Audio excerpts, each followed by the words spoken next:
Alam ba ninyo na ang paborito nating street food na shawarma ay may ibig sabihin na turning? Dahil 'di ba, pag nakikita mo yung machine or yung rotisserie kung saan niluluto yung meat, umiikot-ikot siya. And kapag medyo medium well or cook na yung napatapat doon, hihiwain na maninipis yan at ipapanlaman sa pita wrap or ilalagay sa ibabaw ng kanin. Pero I'm sure, di ba, hindi naman lahat tayo, maski ako, wala naman ako nung turning machine na yon, yung parang nakatayong rotisserie dito sa bahay. So today, gumawa tayo ng easy version of shawarma.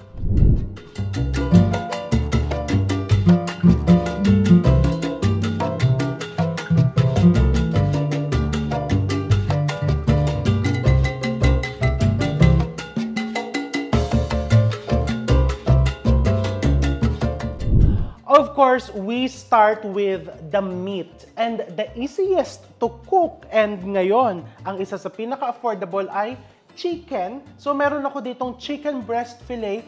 This is approximately mga 750 grams up to a kilo. So, ilalagay ko lang yan dito sa aking bowl. Ayan, lagay natin dito. This is just chicken breast fillet that we've sliced thinly. O, tignan mo kung ganong kanipis. Kasi nga, we want to achieve yung parang shawarma, yung bagong hiwa, di ba? Ako gusto ko medyo tostado yung sa shawarma ko. Kaya nire-request ko. Sa totoo lang, parang naiinis ako kapag bibili ko ng shawarma dun sa street foods or sa mga stalls, yung hiwa na yung meat. Kasi nawawala yung hiwa na, tapos iniipon nila dun sa ilalim ng rotisserie. Nawawala kasi yung essence na fresh from the heat, hihiwain, and ilalagay sa pita bread, no? So, yun talaga yung moist na moist, super moist. And I haven't been to Turkey, hindi pa ako nakakarating doon. But one of the best shawarmas that I've tried is actually in Paris. Malapit dun sa may Moulin Rouge. Naglakad ako dun ng madaling araw. And may shawarma place na open sila 24 hours. And my gosh, fresh na fresh. Umiikot-ikot pa yung mamimili ka ng chicken, beef, or lamb. Umiikot. Pag umorder ka, tsaka pa lang nila hihiwain. Well, sa Dubai, masarap din naman ang mga shawarmas doon. Pero pinaka-favorite ko talaga yung natikman ko sa Paris. I'm going to put yogurt. The yogurt will act as a tenderizer for the meat. Kung gusto mo ng beef, I would suggest you use sirloin or tenderloin. I-thinly slice mo lang yung sobrang nipis na hiwa. Or you can actually just use the sukiyaki cut. Pwede din yon. So I put the yogurt and this is curry powder. Titingin na po ako sa kodigo ko sa dami ng nakalagay dito. Cumin. This is cumin. This is turmeric powder. Minced garlic. Ito yung mga magpapasarap dyan sa iyong shawarma. This is paprika to give you the smoky flavor. And you can also put chili powder, some salt, and this is olive oil. Wala sa recipe, but I'm just going to put some black pepper. Just for added smoky flavor. And then you just mix this together. Pagkatapos, ibabad mo lang. If you have time, mas maganda kung overnight, you just cover this with cling wrap or ilagay mo sa Ziploc and then keep it inside the fridge overnight. If you plan to freeze it, make sure na nai-ref mo muna overnight para nahigop niya yung marinade. Kumapit yung flavors bago mo ilagay sa freezer. Because remember, pag finreezer mo siya kaagad, ang mangyayari, mag-freeze, hindi na niya maa-absorb yung mga flavoring. So give it, ang tawag doon is parang ibabad mo muna. Diba? I-develop mo muna. Ay, diba? Dapat i-develop muna. Hindi mo pwedeng bigla-biglain. Pag finreezer mo, lalamig agad yan. Parang relasyon, di ba? Pag minadali mo, mabilis din lalamig. Kailangan nadi-develop muna. Chill muna before i-freeze.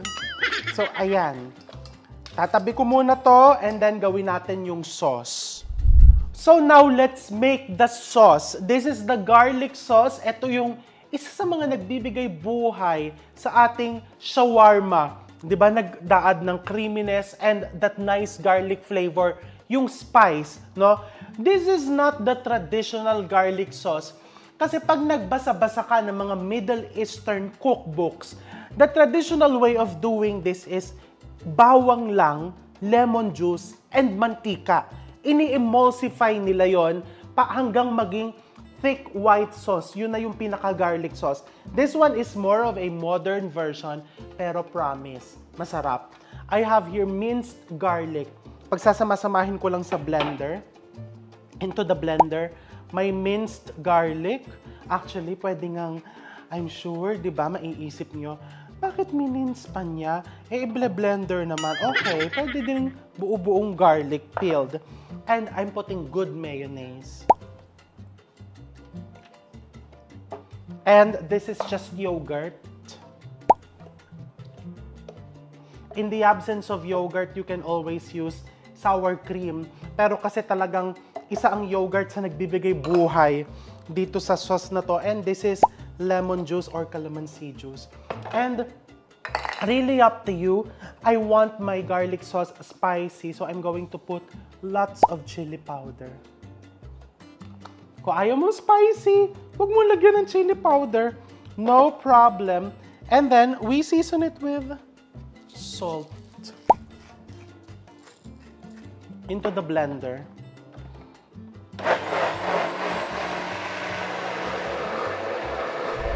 Of course, tikman mo muna.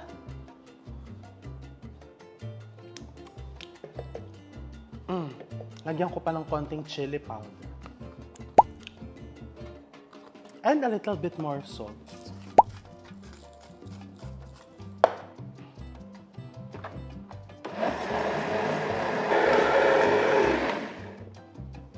Okay, lovely. Look at the nice color and the texture.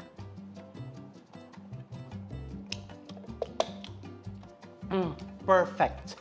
Just perfect. Alam mo yung napaka-refreshing. Pag nilagay mo dun sa meat mo with your vegetable, actually no isang gabi, sinasaw-saw-saw ko lang dito yung pita bread, no? And actually yon is already a meal. So this is my sauce. And luto na rin yung kanin na sinaing natin kanina. Kanina ko pa po sinaing yan. Ayan, luto na. Actually, medyo natusta ko na po. Ayan, oh, naku, papagalitan ako ng natutong ko yung ilalim. Itago na lang natin.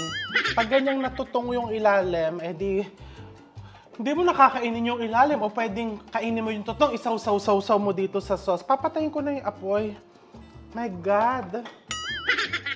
Eh, ano magagawa ko? Nag-video po ako, no? Hindi naman po ako yung kumbagang kakain lang. Naggagawa po kami ng video, so medyo nakalimutan.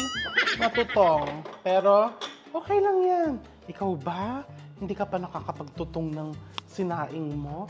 Kung oo ang sagot mo, baka lagi kang gumagamit ng rice cooker. Kami dito, hindi nagra-rice cooker, malakas daw kasi sa kuryente. Kaya we always cook over the gas range. Ayan, so, luto na yung kanin. Pwede na natin lutuin yung ating chicken shawarma and the pita bread. Okay, so ngayon, gawin na natin yung pinaka-dish. I have here, nakababad na yung ating chicken. Nagsaing na ako ng shawarma rice. Meron na tayo ditong, eto ay yung mga sidings lang na vegetables. I have here wansoy. This is onions and kamatis. Pwede ka din maglagay ng cucumber. And, syempre, eto na yung pita bread natin. This is my whole wheat pita bread. Mas malasa, healthier, and I really like the texture. Of course, nung ginawa ko to, I used my trusted La Filipina unchlorinated whole wheat flour. Napakadaling gawin po nito. So first, pagsama-samahin mo lang lahat ng ingredients sa mixer, Mix it hanggang maging smooth dough. Imi-mix mo lang yan for around 4 to 8 minutes. O, ayan. Ganyan lang kadali. And then, pag smooth na siya, isalin mo lang sa greased bowl, ipahinga mo ng mga 30 minutes, at eto na. O, diba? Ganito lang kasimple. Hindi mo na nga kailangan tong timba-timbangin. Yun ang gusto ko dito sa recipe na to. Humiklat ka lang. Hihiklat ako ng 2. And then, gagawin ko ng pita bread. Meron lang ako ditong maliit na rolling pin. Lagay ka lang ng konting whole wheat flour sa table mo. And then, i-roll mo lang. Meron na po ako ditong 2 pan na paiinitin ko. Alam mo, kahit po hindi ka na walang chicken, ang sarap nito. Sasawsaw mo dun sa garlic sauce.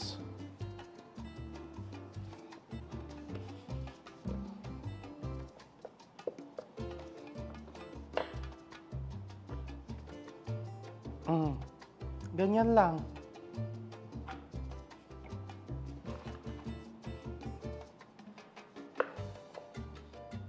Okay, it doesn't have to be perfect. And ipipreheat ko na din po itong aking non-stick pan kung saan ko iluluto ang aking shawarma, yung chicken. Baka sabihin ng iba sa inyo, hindi naman shawarma yan. Kasi sinabi mo nga po nung introduction, shawarma means turning. Umiikot, hindi naman po iikot yan. Problema ba yun? Diyos ko, di papaikutin ko. Diba? Ano ba? My God! Mahal po yung shawarma roaster na yon. Maski dati sabi ng kapatid ko, uy, maganda yun, bumili ka ng shawarma roaster. Aanhin ko naman po kaya yun. Diba? Ilang nekrusay na mabibili ko. Kung magtitinda ko ng shawarma, push. Kung magtitinda ka, pero hindi naman ako magtitinda ng shawarma. My God. Pwede na yan. Paikot-ikutin mo na lang dyan. Okay ng shawarma lang yung pinapaikot-ikot mo, wag lang tao, di ba? Sa mga tinatamaan. Para hindi ka napapagod, make sure it's well floured.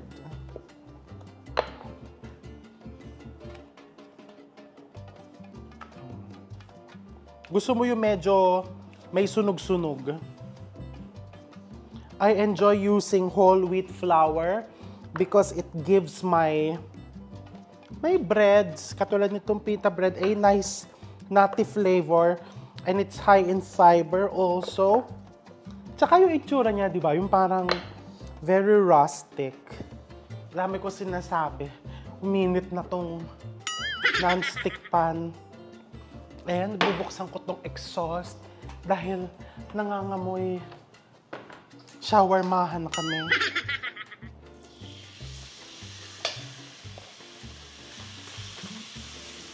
Don't overcrowd. And the technique, wag mong haluin ng haluin, iwan mo lang dyan.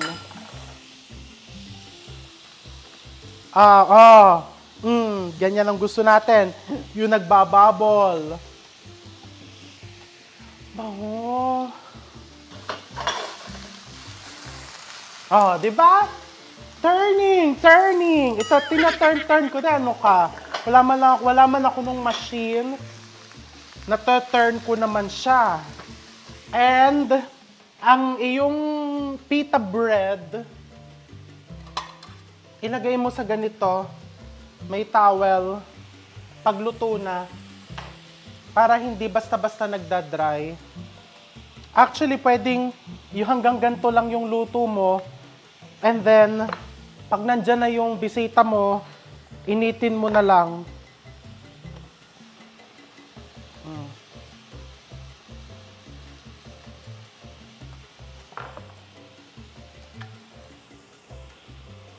And, ayan, takpan mo lang na ganyan.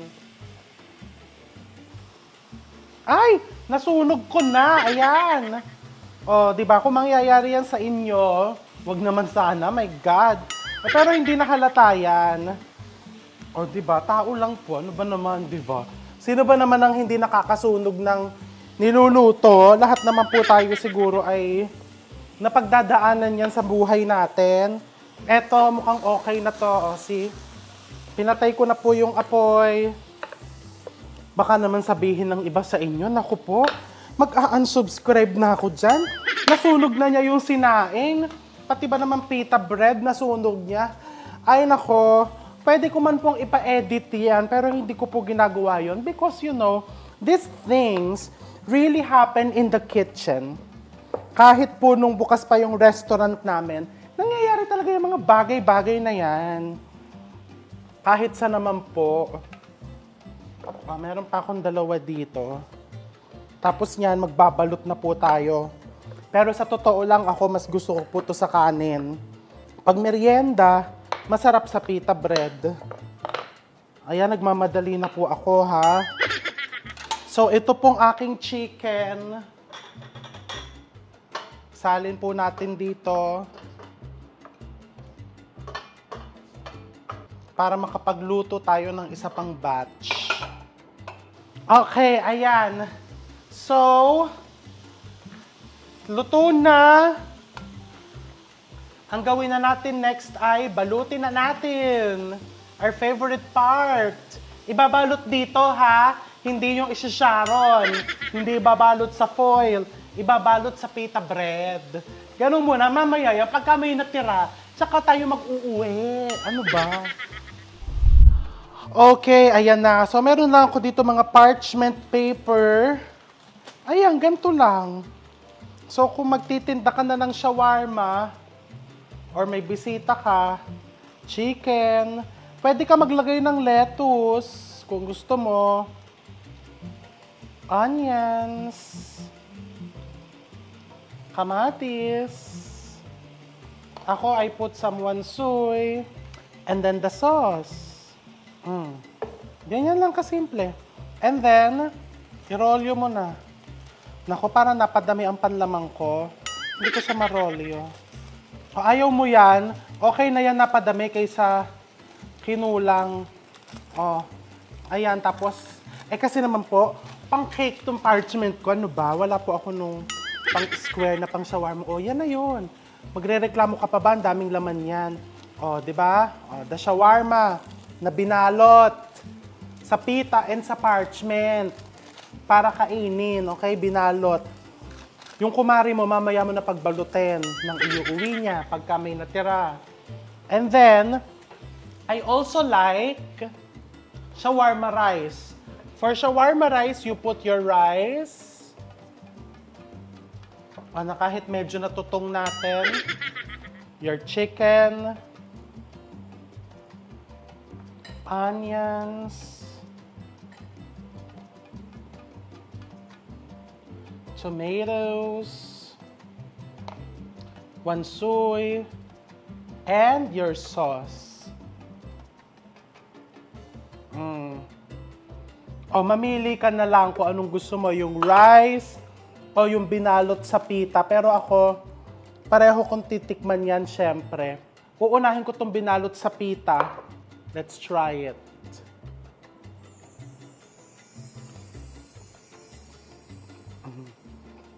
What I like about this, yung meat mismo, malasang malasa.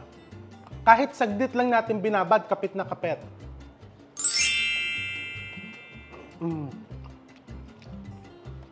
Uy, hindi ko na po sinalin sa squeeze bottle, ha? Ganon din naman po kasi.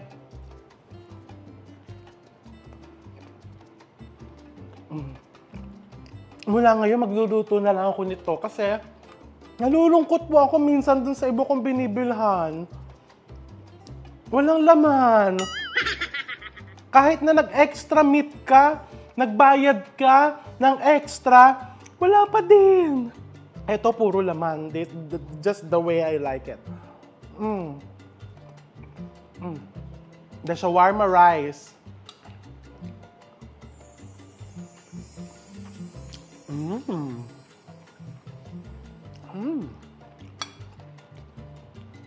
I would suggest, kung gagawin mo to, yung sa rice pwedeng beef ang ilagay mo, sa pita pwedeng chicken.